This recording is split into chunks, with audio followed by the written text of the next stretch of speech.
And the House had an elections law hearing this a couple of weeks ago, and that developed into yet another series of conspiracy theories, this time involving Mexican drug cartels. But there are signs that GOP leaders may have finally had enough of this. Joining me to talk about that and the rest of the headlines from this past week is Republican consultant Marcus Dellartino and Democratic consultant Tony Connie. Thank you for being here. Let's start with that hearing. The fallout from that, we're still seeing it down at the Capitol. There's lots of chatter at the Capitol. Is there any possibility anybody is held accountable for what happened? And for people who don't remember, it was a couple of weeks ago, it was a joint hearing on elections at the Capitol where there was a witness that was allowed to testify and make some very outrageous claims about Governor Hobbs and other elected officials and judges. It was every elected official and every judge. Basically, everybody was on the take, and there was bribery, and they were working with drug cartels. And we're starting to see people, that were on that panel and that running that committee hearing. They're starting to walk some of that back. But is anybody going to be held accountable? Is anybody going to lose their seat over this, or be censured, or rebuked, or what?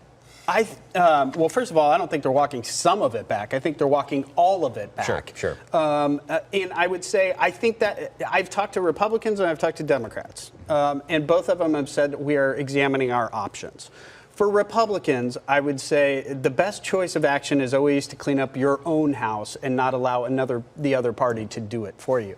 The reason being that if the Democrats come forward with a censure motion or whatever that they plan to do, that's going to put a couple of Republicans in sort of tight spaces that are in tight districts, competitive districts, if you will, and won't be beneficial to them. Mm-hmm. So my point is, if you got to clean up the house, make sure that you clean up your own house first. Yeah, and a lot of people are looking at Representative Liz Hare. She's a new lawmaker down there. She's from Chandler. She was the one who brought this witness forward and allowed her to testify. And a lot of people are looking at her and kind of blaming her for that. They're saying, we didn't know she was going to say all this stuff. And maybe it's her fault that this happened. Could she face the wrath of the voters? Chandler's a changing area. Could she face that? Because she won by a very narrow margin. Yeah, I think that she could. I mean, the claims were so outrageous. And she called this person as an expert witness. Mm-hmm. And let's not forget that the chairs of the committee allowed it to go forward. Wendy Rogers and I think Colladin is on the other side. Mm-hmm. And they didn't stop this. They didn't say a word. They let it go on for 45 minutes until finally there was an objection. And I think, they're walking it back. Some are saying, oh, this wasn't the right place for these types of outrageous lies. Well, Liz Harris did put out that statement, and Wendy Rogers did too. And I understand it's a problem for them because they have been pushing lies for the past several years, and now they got to be like, hey, look, this is one of the lies you're not allowed to say. Mm-hmm. But I think, I hope that she's held accountable by the voters. Maybe she'll be alienated by the other people in the party who might help her in an election, but she's not making any friends, that's for sure. Well, I would say, I think some of her supporters are attacking. Yeah, they're mad. Mr. Toma, Mr. Peterson, the Senate president and the Speaker of the House, and some of their supporters. So it is getting to be an internal bomb within the Republican Party there that sort of needs to be handled. So to your point, is she going to have a competitive race? Yeah, she's going to have a competitive race. So let's look big picture here. When you look at the fallout from that hearing, it seemed like that was a moment where you saw a lot of Republicans say, hey, this has gone too far. If you look at the week before that, you look at Chris Mays had released that report that, suggests that maybe, that Mark Brnovich had concealed or withheld information that debunked claims of election fraud. Given the fact that, election denialism and these claims have sucked up so much oxygen for Republicans over the past several election cycles, do you think that in a few years we could look back at these past couple of weeks as maybe it's a moment where things started to change for the party? Yeah, well, I think things are changing for the party right now. And I don't think people are talking about it a lot. But if you look at where conservatives are right now on a presidential pick, they're starting more and more momentum is going to DeSantis and not to Trump. And so I think that that's a sea change just within the conservative population of the Republican Party. And I think it signals sort of what's to come. There are people in the party that are saying, look, we're ready to move forward. We want to have a vision for America. We want to talk about the things that we're doing right and things we can do better. And so I think that we're going to see that front and center in this Republican primary. Regardless, they're still moving forward with a lot of those election bills that Republicans are. A lot of that stuff.